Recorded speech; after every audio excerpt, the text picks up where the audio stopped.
شروع اللہ کا نام لے کر جو بڑا مہربان نہایت رحم والا ہے۔ السلام علیکم دوستو، جو کوئی 5 وقت نماز پڑھتا ہے وہ اللہ عز و جل کی حفاظت میں ہے، اور جس کی حفاظت اللہ کرتا ہے اسے کوئی نقصان نہیں پہنچا سکتا۔ سبحان اللہ۔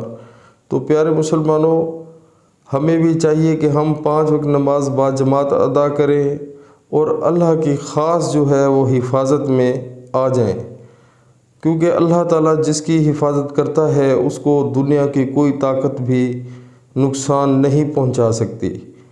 لیکن افسوس سے کہنا پڑتا ہے کہ جو لوگ نماز نہیں پڑھتے اور وہ پھر شیطان کے رستے پر چل پڑتے ہیں اور لوگوں سے جا کر مانگتے ہیں، ان سے التجا کرتے ہیں کہ ہمارا فلانا کام کروا دو، ہمارا یہ کام کروا دو، وہ کام کروا دو، تو یعنی کہ وہ بھٹکتے رہتے ہیں، لیکن ان کو یہ سمجھ نہیں آتی کہ اللہ کا دروازہ بھی ہے، اللہ کا گھر بھی ہے، وہ وہاں بھی جا سکتے ہیں، نماز پڑھ کے اللہ سے دعا مانگ سکتے ہیں، لیکن وہ غلط رستے پر ان کو شیطان لے جاتا ہے، اور اس کا رزلٹ یہ ہوتا ہے کہ وہ در بدر ٹھوکریں کھاتے رہتے ہیں۔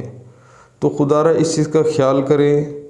5 وقت نماز جو کہ ہم پر فرض کی گئی ہے ہمیں لازمی ادا کرنی چاہیے۔ مرد ہیں تو مسجد میں اور عورتیں ہیں تو گھروں میں، جب اذان کا ٹائم ہو دنیا کے سارے کام چھوڑ کر نماز پڑھیں اور اللہ کی حفاظت میں آ جائیں۔